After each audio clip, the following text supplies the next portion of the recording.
अस्सलामुअलैकुम स्टूडेंट्स, आप सब देख रहे हैं फिज़िक्स अपडेट सेंटर। और आज हम एक क्लास 10th का मोस्ट इम्पोर्टेंट और चैप्टर नंबर 10 का एक मोस्ट इम्पोर्टेंट लॉन्ग क्वेश्चन करने जा रहे हैं। स्टूडेंट क्वेश्चन कहता है define SHM and discuss the motion of mass attach to spring. Student सबसे पहले आपको पता होना चाहिए कि सिंपल हार्मोनिक मोशन क्या होती है। स्टूडेंट हार्मोनिक मोशन से पहले जो लफ्ज़ सिंपल है ना, इसकी एक लॉजिक है। स्टूडेंट उसने सिंपल लिखा तो क्यों लिखा, आए आज हम इसको भी जानने की कोशिश करते हैं। स्टूडेंट सिंपल से मुराद दरअसल फोर्स की ये इक्वेशन है, F इज इक्वल टू के एक्स। फोर्स की वो इक्वेशन है जिसमें x की पावर क्या स्टूडेंट 1 है।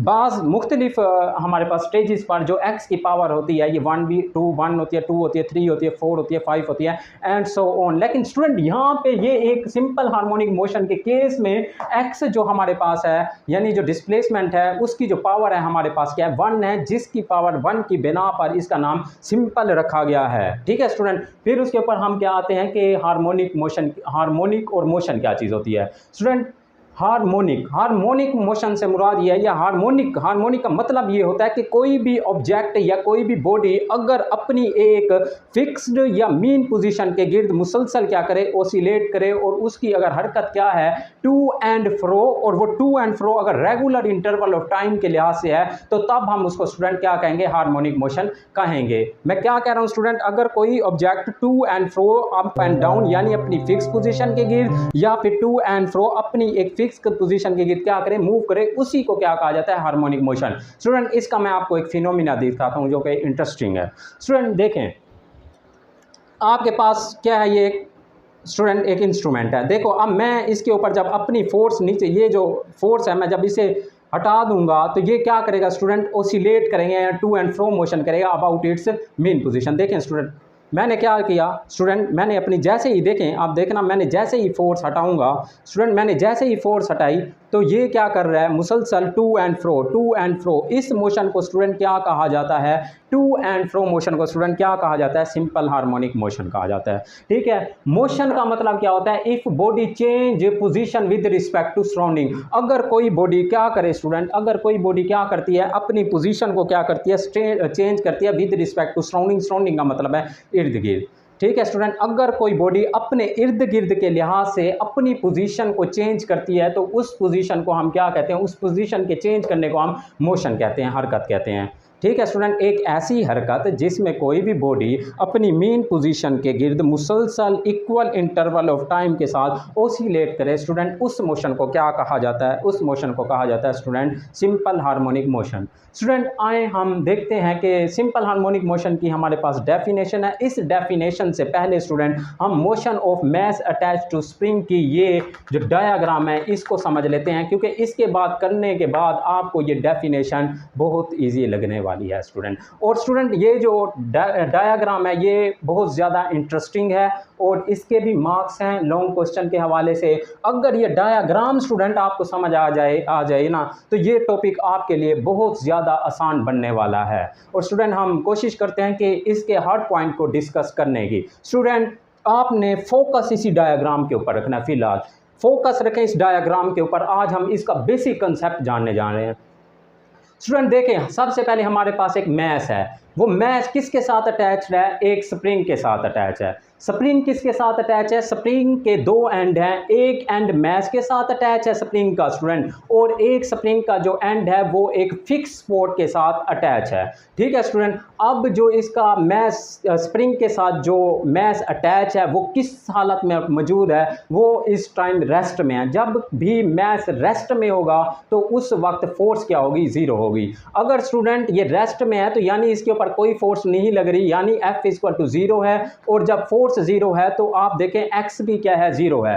x स्टूडेंट बेसिकली हमारे पास क्या है, डिस्प्लेसमेंट है, यानी फोर्स जीरो तो डिस्प्लेसमेंट भी जीरो। जब हमारे पास F जीरो होगा, फोर्स किसी ऑब्जेक्ट के ऊपर नहीं लग रही तो वो फासला भी कवर नहीं करेगी। इट मींस कि डिस्प्लेसमेंट क्या होगा स्टूडेंट, जीरो होगा। और जो किस पोजीशन पर डिस्प्लेसमेंट जीरो है इस डायग्राम में वो पोजीशन O है, और जो O पोजीशन है वो कौन सी है, उसको हम नाम दे रहे हैं मीन पोजीशन का। स्टूडेंट इस वक्त जब मैस अपनी मीन पोजीशन O पर है उस वक्त फोर्स जीरो, डिस्प्लेसमेंट जीरो, यानी वो उस वक्त रेस्ट की हालत पर मौजूद है। हम स्टूडेंट क्या करते हैं, हम फोर्स लगाते हैं किसके ऊपर, मैस के ऊपर फोर्स लगाते हैं और कहां पर ले आते हैं उसको, O से A पर। स्टूडेंट O से कहां ले आए हम, पोजीशन ए पर, और जो पोजीशन ए है इसको आप कहेंगे एक्सट्रीम पोजीशन, यानी अब बॉडी मीन से कहाँ गई है, एक्सट्रीम पर आ गई है स्टूडेंट। ठीक है, अब बॉडी ने ओ से ए तक फासला जो कवर किया है उस फासले को हम एक्स कह रहे हैं, और वो फासला कहाँ से लेकर कहाँ तक है स्टूडेंट, मीन से एक्सट्रीम तक का फासला है। ये एक्स रिप्रेजेंट किसको कर रहा है कि ये फासला वो फासला है जो मीन से एक्सट्रीम तक है, यानी एक्स। ठीक है स्टूडेंट, फिर जब हम अपनी फोर्स को हटा देंगे, छोड़ देंगे, रिलीज करेंगे मैस को, तो ये मैस स्टूडेंट याद रखना ये किसकी तरफ जाएगा, जब हमने अपनी फोर्स हटा दी तो ये मैस किसकी तरफ जाएगा, अपनी मीन पोजीशन की तरफ। ठीक है, अब स्टूडेंट मैंने इसके ऊपर अपनी फोर्स, जब हम अपनी फोर्स हटा देंगे, जब वो मीन पोजीशन पर जाएगा, सवाल ये है क्या वो मीन पोजीशन पर जाकर रेस्ट की हालत में चला जाएगा, नहीं स्टूडेंट, वो कहाँ अपनी मीन पोजीशन ओ पर स्टॉप नहीं होगा, बल्कि वो चला जाएगा अपनी एक्सट्रीम पोजीशन बी पर, यानी स्ट्रेच हमने उसको किया, वो वापस मीन पर गया, मीन से फिर बी पर जाकर यानी वो फिर क्या हो गया, कंप्रेस्ड हो गया। स्टूडेंट क्वेश्चन है कि ये अपनी मीन पोजीशन की तरफ जब आया तो वो यहाँ पर रेस्ट में क्यों नहीं आ गया, तो रेस्ट में बेटा स्टूडेंट वो इसलिए नहीं आया क्योंकि रेस्ट इनर्शिया की वजह से वो कहाँ पर गया है, बी की वजह से। ये इनर्शिया स्टूडेंट क्या होता है, इनर्शिया वो खसूसियात होती है किसी भी बॉडी की, अगर वो बॉडी मूव कर रही है तो वो अपने, अगर कोई उसको स्टॉप करना चाहता है तो वो उसके अगेंस्ट वर्क करेगी। स्टूडेंट जैसे एक इंजन है, ट्रेन का एक इंजन है, अगर उसका मैस बहुत ज़्यादा है, अगर उसको हमने मूव करवाना है तो उसके ऊपर बहुत ज़्यादा क्या लगानी पड़ेगी, फोर्स लगानी पड़ेगी। इसका मतलब मैस ज़्यादा तो फोर्स ज़्यादा लगानी पड़ेगी, यानी मैस से मुराद ये है कि उस इंजन का जो इनर्शिया है वो बहुत क्या है, ज़्यादा है। अगर एक दफ़ा इंजन को हमने मूव करवा दिया तो फिर उसको स्टॉप करना भी क्या हो जाएगा स्टूडेंट, मुश्किल हो जाएगा। कोई भी बॉडी अगर रेस्ट में है तो वो अगर चाह रही है कि मैं रेस्ट में रहूं, और अगर वो मोशन में है तो वो चाहती है मैं हरकत में रहूं, इस चीज़ को कहा जाता है स्टूडेंट इनर्शिया। और जो इनर्शिया है दरअसल ये किस पे डिपेंड करता है स्टूडेंट, ये डिपेंड करता है मैस के ऊपर। जितना ज़्यादा मैस उतना ज़्यादा इनर्शिया, और जितना कम मैस उतना कम इनर्शिया। यानी ये जो मैस है ये अपनी मीन पोजीशन पर क्यों नहीं स्टॉप हुआ, इनर्शिया की वजह से। पहले रेस्ट में था, हमने उसको मूव करवाया तो इनर्शिया की वजह से ये यहाँ पर स्टॉप नहीं हुआ, क्योंकि इनर्शिया चाह रहा है कि ये ऑब्जेक्ट चाह रहा है कि कुछ टाइम के लिए ये क्या करता रहे, ओसिलेट करता रहे, क्या करता रहे, ओसिलेट। वो मुसलसल ओसिलेट करना चाहता है, टू एंड फ्रो मोशन रखना चाहता है, लेकिन चूंकि इस सरफेस के दरमियान, ठीक है ना, और इसके दरमियान कुछ ना कुछ फ्रिक्शन है, या हमारे पास और भी फ्रिक्शंस मौजूद होती हैं, जिसकी वजह से स्टूडेंट क्या होता है, ऑब्जेक्ट कुछ टाइम के बाद स्टॉप हो जाता है। ठीक है स्टूडेंट, अब देखें स्टूडेंट, बात ये है कि अब ओ से बी तक, यानी ओ मेन पोजीशन है, बी क्या है, एक्सट्रीम पोजीशन है। अब ओ से बी पर जाते हुए भी इसने कुछ ना कुछ डिस्प्लेसमेंट कवर किया, जिसको हम एक्स का नाम दे रहे हैं। यानी ओ से ए तक आया तो डिस्प्लेसमेंट एक्स कवर किया, ओ से बी तक गया तो फिर भी डिस्प्लेसमेंट एक्स कवर किया। स्टूडेंट अब बात आती है कि जब हमने अपनी फोर्स हटा दी थी, इसको रिलीज कर दिया था, तो फिर किस फोर्स की वजह से ये वापस गया होगा अपनी मीन पोजीशन की तरफ, तो उस फोर्स को कहा जाता है स्टूडेंट रिस्टोरिंग फोर्स। आप देखें वो ये आपने ये कंसेप्ट समझना है कि डिस्प्लेसमेंट हमेशा होता है अपनी मीन से एक्सट्रीम की तरफ। डिस्प्लेसमेंट हमेशा मीन से होगा एक्सट्रीम की तरफ, और रिस्टोरिंग फोर्स हमेशा होगी किसकी तरफ, अपनी मीन पोजीशन की तरफ। देखें ये मैंने फोर्स के नीचे एरो लगाया है, ये एरो जाहिर कर रहा है कि फोर्स की डायरेक्शन, यानी ये वो फोर्स है, इस फोर्स को कहा जाता है रिस्टोरिंग फोर्स, वो फोर्स जो ऑब्जेक्ट को वापस ले जाएगी अपनी मीन पोजीशन पर। ठीक है ना, इसकी डायरेक्शन क्या है, towards its mean position. Force की डायरेक्शन टूवर्ड्स मीन पोजीशन, और डिस्प्लेसमेंट कहाँ है स्टूडेंट, मीन से एक्सट्रीम की तरफ। देखें फोर्स कहाँ है, एक्सट्रीम से मीन की तरफ, फोर्स मीन की तरफ है, और डिस्प्लेसमेंट स्टूडेंट क्या है, मीन से एक्सट्रीम की तरफ। दोनों की डायरेक्शन क्या है स्टूडेंट, दोनों की डायरेक्शन क्या है स्टूडेंट, ऑपोजिट है। फोर्स और डिस्प्लेसमेंट की कौन सी फोर्स, रिस्टोरिंग फोर्स की, और डिस्प्लेसमेंट की जो डायरेक्शन है स्टूडेंट वो क्या है, ऑपोजिट है। ये मोस्ट इंपॉर्टेंट पॉइंट है, इसको आप याद रख लें। ठीक है, यही बात हम डेफिनेशन में करने वाले हैं। तो स्टूडेंट यहाँ पर भी देखें, आप देखें डिस्प्लेसमेंट कहाँ है, मीन से एक्सट्रीम की तरफ। डिस्प्लेसमेंट कहाँ होता है, मीन से एक्सट्रीम की तरफ, फोर्स कहाँ होती है, एक्सट्रीम से मीन की तरफ। इस केस में भी देखो डिस्प्लेसमेंट इस तरफ है, डिस्टोरिंग फोर्स इस तरफ है, दोनों की डायरेक्शन क्या स्टूडेंट, ऑपोजिट है। इस केस में भी, इस केस में भी, लेकिन यहाँ पे फोर्स जीरो है तो डिस्प्लेसमेंट भी क्या है, जीरो है। यानी रिस्टोरिंग फोर्स की वजह से स्टूडेंट वो जो ऑब्जेक्ट है वो कहाँ जाना चाह रहा है, अपनी मीन पोजीशन की तरफ जाना चाह रहा है। ठीक है स्टूडेंट, इसका एक फिनोमिना है जो मैं आपको दिखाने लगा हूँ। देखें स्टूडेंट, ये आपके पास क्या है, एक स्प्रिंग है, एक क्या है, स्प्रिंग है। इसका एक एंड मैंने फिक्स किया हुआ है और एक एंड को मैंने, यानी इस यहाँ पर कोई मैस है और उस मैस के ऊपर जब मैं फोर्स लगाता हूँ तो ये क्या हो गया, स्ट्रेच हो गया है। जब मैं स्टूडेंट अपनी फोर्स हटाता हूँ तो ये क्या हो जाएगा, कंप्रेस हो जाएगा। यानी क्या फिनोमिना हो रहा है, to and fro, to and fro. Object क्या कर रहा है, अपनी मीन पोजीशन के गिर्द अगर क्या करता रहे, टू एंड फ्रो मोशन करता रहे स्टूडेंट, तो इस चीज को क्या कहा जाता है, सिंपल हार्मोनिक मोशन। इस डायग्राम को समझने के बाद स्टूडेंट हम आ रहे हैं इसकी डेफिनेशन पर। ठीक है, सिंपल हार्मोनिक मोशन की डेफिनेशन क्या होती है स्टूडेंट, हम इसको देखने जा रहे हैं। SHM simple harmonic motion, occurs, occurs का मतलब होता है वाक़या होना, नमूदार होना, जाहिर होना, अपेयर होना। स्टूडेंट सिंपल हार्मोनिक मोशन उस वक्त अपेयर होती हैं व्हेन द नेट फोर्स, जब नेट फोर्स डायरेक्टली प्रोपोर्शनल होती है किसके, डिस्प्लेसमेंट के। फोर्स डायरेक्टली प्रोपोर्शनल स्टूडेंट किसके होंगे, डिस्प्लेसमेंट के। यानी जितनी ज्यादा फोर्स उतना ज्यादा डिस्प्लेसमेंट, जितनी ज्यादा फोर्स लगाएंगे उतना ज्यादा डिस्प्लेसमेंट कवर होगा। ठीक है, फ्रॉम द मीन पोजीशन, यानी वो डिस्प्लेसमेंट कहां से होगा स्टूडेंट, हमने जब फोर्स लगाई तो वो ऑब्जेक्ट पहले मीन पर था, जितनी ज्यादा फोर्स लगाएंगे उतना ज्यादा डिस्प्लेसमेंट, यानी फोर्स और डिस्प्लेसमेंट डायरेक्टली प्रोपोर्शनल तो होगा। वो डिस्प्लेसमेंट किसके लिहाज से होगा, मीन के लिहाज से होगा। और जो रिस्टोरिंग फोर्स है, यानी जो फोर्स है वो किसकी तरफ जाना चाहिए या उसका रुख किस साइड पर होगा, वो होगा अपनी मीन पोजीशन की तरफ। जो डिस्प्लेसमेंट है वो मीन से होगा और जो रिस्टोरिंग फोर्स है वो मीन की तरफ होगी। स्टूडेंट यही बात इसमें क्या है कि SHM occur when the net force is directly proportional to the displacement from the mean position। Displacement कहां से होगा, मीन पोजीशन से होगा। और जो हमारे पास directly toward the mean position, यानी and is always directly toward the mean position. और जो हमारे पास फोर्स है वो हमेशा होगी किसकी तरफ, अपनी मीन पोजीशन की तरफ। डिस्प्लेसमेंट मीन से होगा और जो हमारे पास फोर्स है वो मीन की तरफ होगी। स्टूडेंट इस डेफिनेशन में ये कहा गया है। स्टूडेंट SHM की जो एग्जांपल्स है उसमें क्या चीज़ है, एग्जांपल में मोशन ऑफ सिंपल पेंडुलम। आपने स्टूडेंट देखा होगा वॉल क्लॉक के नीचे हमारे पास बाजू का घड़ियाल होता है। जब हमारे पास अलार्म बजता है तो स्टूडेंट ये इस तरीके से है कि जैसे हमारे पास वॉल क्लॉक होती है या सिंपल पेंडुलम की ये एग्जांपल देख लें। अगर ये आपके पास क्या है, एक फिक्स पोजीशन पर या मीन पोजीशन पर मौजूद है, जब हम इसके ऊपर क्या लगाते हैं स्टूडेंट, फोर्स लगाते हैं। अब ये मीन पर है तो यानी मैं इसको ले गया हूँ एक्सट्रीम पोजीशन पर। जब मैं अपनी फोर्स छोड़ता हूं तो स्टूडेंट देखें ये क्या कर रहा है, अपनी मीन पोजीशन के गिर्द मुसलसल क्या कर रहा है, टू एंड फ्रो मोशन अगर कर रहा है तो इस मोशन को स्टूडेंट कहते हैं SHM, यानी ये एग्जांपल है सिंपल पेंडुलम की।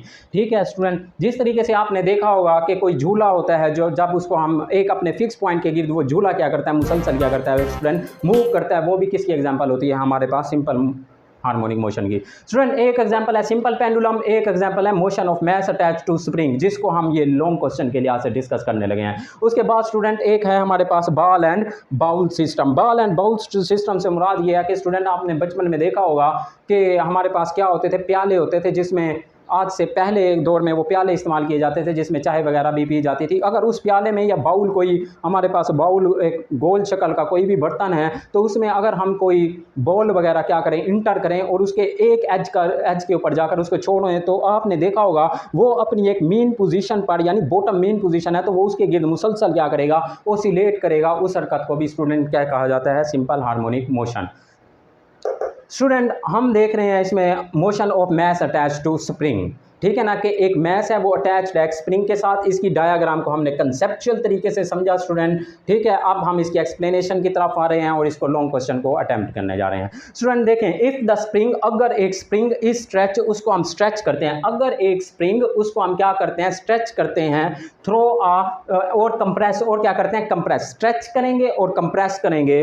थ्रो आ स्मॉल डिस्प्लेसमेंट, उसने कहा है स्टूडेंट स्मॉल डिस्प्लेसमेंट, और उस स्मॉल डिस्प्लेसमेंट को वो जाहिर कर रहा है किस किससे, एक्स से। अब उसने लफ्ज़ स्मॉल डिस्प्लेसमेंट क्यों इस्तेमाल किया, क्योंकि हमने स्प्रिंग को इतना स्ट्रेच करना है कि उसमें ये खसूसियात हो कि वो वापस भी आ सके।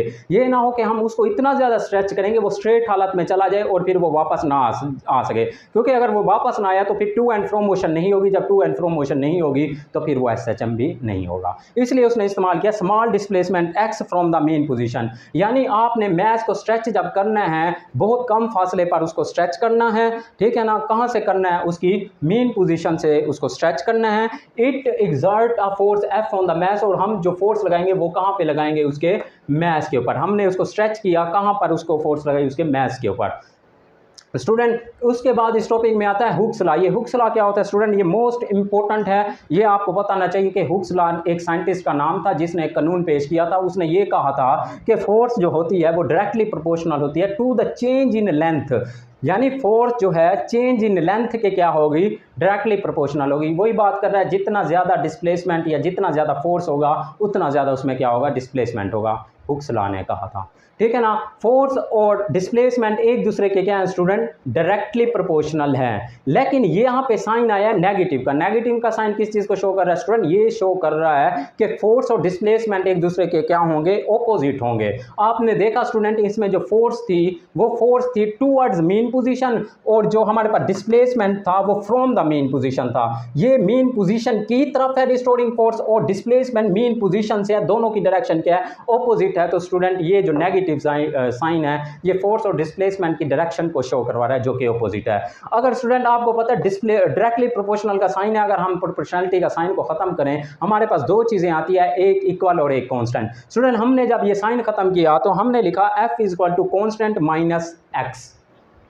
स्टूडेंट F से मुराद क्या है, फोर्स इज इक्वल टू कहां से आया, जब हमने ये साइन खत्म किया constant minus x, same as it is. Constant इसमें हम यूज करते हैं के क्या होता है, स्प्रिंग कांस्टेंट होता है जिसको अब हम डिस्कस करने लगे हैं। कांस्टेंट को हमने क्या कहा, के है वो, ठीक है, और minus x same as it is. अब ये माइनस को हमने पहले लिख लिया, F is equal to minus k x आ गया है। अब स्टूडेंट इसमें एक्स क्या चीज है, हमें वो बता रहा है। X is the displacement of the mass, दरअसल डिस्प्लेसमेंट है। एक्स क्या है, डिस्प्लेसमेंट है किसका, मैस का। कहां से वो displacement, from its mean position O से।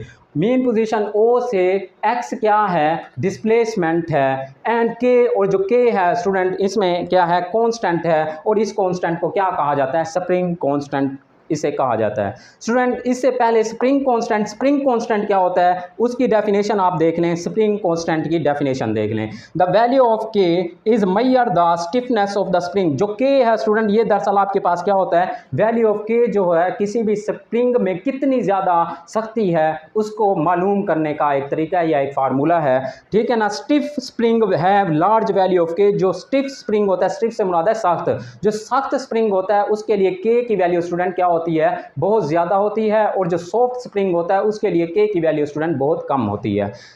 And soft spring have small value of के, जो सॉफ्ट स्प्रिंग होगा उसके लिए के की वैल्यू स्टूडेंट क्या होगी, स्मॉल होगी।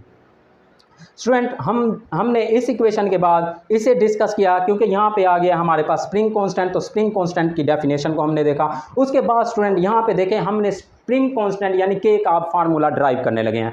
आपने देख लिया F इक्वल टू माइनस के ओवर एक्स, इसमें जो के है वो क्या है, स्प्रिंग कांस्टेंट है। यानी इस के को अब हमने क्या करना है स्टूडेंट, सेपरेट करना है। देखें F एक्स इसके साथ के साथ क्या हो रहा है, मल्टीप्लाई हो रहा है, तो दूसरी साइड पर इक्वल के दूसरी साइड पर जाके क्या हो जाएगा, डिवाइड। एक्स दूसरी साइड पर जाके क्या हो गया स्टूडेंट, डिवाइड हो गया है, ठीक है। और जो माइनस के है वो सेम एज इट इज अपनी जगह पर मौजूद है। हमने के को मालूम करना है, इसके साथ माइनस है तो हमने क्या किया, मल्टीप्लाई करवा दिया minus on both side. Student अब ये माइनस माइनस जब मल्टीप्लाई करवाएंगे तो प्लस हो जाएगा, और इसके साथ क्या आ जाएगा, minus. Minus F over x is equal to k, यानी के का हमारे पास क्या आ गया, ये फार्मूला आ गया, k is equal to minus F over x. और इस इक्वेशन को हम इक्वेशन नंबर ए का नाम दे रहे हैं। स्टूडेंट आपने देखा ये हमारे पास एफ है, अब आपने ये एक फोर्स है, और आपने according to Newton second law of motion पढ़ा हुआ है एफ इक्वल टू किसके बराबर होता है स्टूडेंट, एम में, कि एफ इक्वल टू एम में। यानी वो एफ की वैल्यू हम इस इक्वेशन नंबर ए में पुट करेंगे। अब अगर एफ की जगह हमने एम में पुट किया तो हमारे पास इक्वेशन बन गई k is equal to minus M over A x. Student ये तो था स्प्रिंग कांस्टेंट का फार्मूला। अब हम क्या डिराइव करने जा रहे हैं, हम अब एक्सेलेरेशन का फार्मूला ड्राइव करने जा रहे हैं। अब देखो k equal to minus M over A X over A. अब a को सेपरेट करना है हमने। a को सेपरेट करने के लिए स्टूडेंट देखें x यहाँ पे डिवाइड हो रहा है तो k के साथ जाकर क्या हो जाएगा, मल्टीप्लाई, और m a के साथ क्या हो रहा है, मल्टीप्लाई हो रहा है, तो दूसरी साइड पर इक्वल के जाकर क्या हो जाएगा, वो डिवाइड। अब देखें स्टूडेंट, हमारे पास a अपनी जगह पर मौजूद है, जो x है जो डिवाइड हो रहा है k के साथ जाकर क्या हो गया, मल्टीप्लाई, और जो एक्सेलेशन के साथ m मल्टीप्लाई हो रहा है वो दूसरी साइड पर जाकर क्या हो गया स्टूडेंट, डिवाइड हो गया। तो a is equal to minus k m over x, ये एक्सेलेशन का रिलेशन आया है, a is equal to minus k m over x. Student इसमें k क्या है, स्प्रिंग कांस्टेंट है, और मैस क्या है, मैस चूंकि ये एक ऑब्जेक्ट है, कोई ना कोई हमने मैस रखा हुआ है, इसका एक मैस होगा, और वो मैस क्या होता है स्टूडेंट, कांस्टेंट होता है। ठीक है, अब k और m इस इक्वेशन में क्या है, दोनों क्या है, कांस्टेंट है। अगर ये कांस्टेंट है तो हम स्टूडेंट, आपको पता है k और m अगर कांस्टेंट है, ठीक है, अगर हमारे पास किसी इक्वेशन में कांस्टेंट और इक्वल मौजूद हो तो फिर किसका साइन आता है, इसको आपने डिस्कस करना है। देखें आप, k और m की जगह मैंने क्या लिख दिया, कांस्टेंट। इस k और m की जगह मैंने यहाँ पे minus same as it is, इसकी जगह कांस्टेंट लिख दिया, x same as it as आ गया। इक्वल और कांस्टेंट, इक्वल और कांस्टेंट, जब इक्वल और कांस्टेंट मौजूद हो तो स्टूडेंट वो उसके साथ फिर क्या साइन आ जाता है, उसको खत्म करने से कौन सा साइन आएगा स्टूडेंट, प्रोपोर्शनैलिटी का। मैंने अभी बताया कि प्रोपोर्शनैलिटी के साइन को खत्म किया जाए तो दो हमारे पास साइन आते हैं, एक इक्वलिटी का और एक कोई ना कोई कांस्टेंट। अगर इक्वल और कांस्टेंट मौजूद है तो जब हम इसे खत्म करेंगे तो क्या आएगा, प्रोपोर्शनैलिटी का साइन। तो a डायरेक्टली प्रोपोर्शनल है किसके, माइनस x के, यानी x के डायरेक्टली प्रोपोर्शनल है, और इसमें साइन आया है ऑपोजिट का। एक्सेलेरेशन और डिस्प्लेसमेंट भी स्टूडेंट क्या होंगे, एक दूसरे के ऑपोजिट होंगे। ठीक है स्टूडेंट, इसके बाद हमने इसकी एक्सप्लेनेशन यानी मोशन ऑफ जो मैस है उसको डिस्कस करना है। स्टूडेंट सबसे पहले हमने सिंपल हार्मोनिक मोशन के कंसेप्ट को जाना, उसके बाद हमने उसकी डेफिनेशन की, एग्जांपल दी, motion of mass attach to spring को डिस्कस किया, उसमें हुक्स लॉ आया, उसमें आपके पास स्प्रिंग कांस्टेंट आया, उसकी डायग्राम को डिस्कस किया, और स्टूडेंट रिस्टोरिंग फोर्स जो हमारे पास बार बार हम नाम ले रहे हैं रिस्टोरिंग फोर्स, दरअसल इसकी डेफिनेशन क्या होती है हम इसको भी डिस्कस करने लगे हैं। रिस्टोरिंग फोर्स ऑलवेज पुशेस और पुल्स द ऑब्जेक्ट। दरअसल रिस्टोरिंग फोर्स वो फोर्स होती है, पुशेस का मतलब होता है किसी चीज को धकेलना, ठीक है ना, पुल्स का मतलब होता है खींचना। अगर किसी ऑब्जेक्ट को हम खींच रहे हैं और या धकेल रहे हैं, the object performing oscillatory motion, उसके नतीजे में अगर कोई ऑब्जेक्ट कौन सी मोशन करता है, ऑसिलेटरी मोशन करता है, यानी टू एंड फ्रो मोशन करता है, तो उस मोशन अपने मीन पोजीशन की तरफ, तो उस फोर्स को क्या कहा जाता है, रिस्टोरिंग फोर्स। यानी किसी ऑब्जेक्ट के ऊपर आप फोर्स लगाते हो और उस फोर्स की वजह से वो ऑब्जेक्ट वापस मीन पोजीशन की तरफ जाता है, तो उस फोर्स को स्टूडेंट कहा जाता है रिस्टोरिंग फोर्स। उसके बाद स्टूडेंट हमारे पास मोशन ऑफ मैस। अब हमने इस मैस की जो हरकत है उसको डिस्कस करने लगे हैं कि ये मैस की जो मोशन है वो किस तरीके से है। स्टूडेंट देखें, हमने यही डायग्राम बनाई, अगर आप इसको सही से फोकस कर लो और इसे अच्छे से तैयार कर लो तो ये एक्सप्लेनेशन आपको खुद ब खुद भी आप लिख सकते हैं। स्टूडेंट देखें, वही कहानी है कि इनिशियली शुरू में द मैस, जो मैस है शुरू में वो स्टूडेंट क्या है, इज एट रेस्ट। शुरू में मैस क्या है, रेस्ट में है। कहाँ पर रेस्ट पर हैं, अपनी किस पोजीशन पर, अपनी मीन पोजीशन पर। और वो मीन पोजीशन क्या है, ओ। स्टूडेंट वो मीन पोजीशन क्या है, ओ। इनिशियली शुरू में मैस अपनी मीन पोजीशन पर, यानी मीन पोजीशन ओ पर क्या है, रेस्ट में है। एंड द रिजल्टेंट फोर्स, और जो रिजल्टेंट फोर्स है स्टूडेंट, और जो रिजल्टेंट फोर्स है वो क्या है इस टाइम, वो क्या है रिजल्टेंट फोर्स, उस मैस पर लगने वाली रिजल्टेंट फोर्स क्या है, 0 है। फिर कहता है suppose the mass is pulled, फर्ज करो कि आपने उस मैस को खींचा, उस मैस को खींचा, फोर्स लगाकर उसको अगर खींचते हो, पुल्ड करते हो, थ्रो अ डिस्टेंस, कितने फासले पर उसको खींचते हो, डिस्प्लेसमेंट क्या है, x पर, तो अप टू उसको कहाँ तक लेके जाते हो, उसको एक्सट्रीम पोजीशन, कौन सी एक्सट्रीम पोजीशन, a पर लेकर आते हो, एंड देन रिलीज, और फिर उसको क्या कर देते हो, छोड़ देते हो। ठीक है, द रिस्टोरिंग फोर्स, तो रिस्टोरिंग फोर्स उसके ऊपर अमल करेगी, जिसकी वजह से रिस्टोरिंग फोर्स एक्सर्टेड, यानी उसके ऊपर रिस्टोरिंग फोर्स लगेगी बाय द स्प्रिंग, उस स्प्रिंग के ऊपर, on the mass will pull it toward the mean position, जो उसको वापस लेकर जाएगी कहाँ पर, अपनी मीन पोजीशन की तरफ।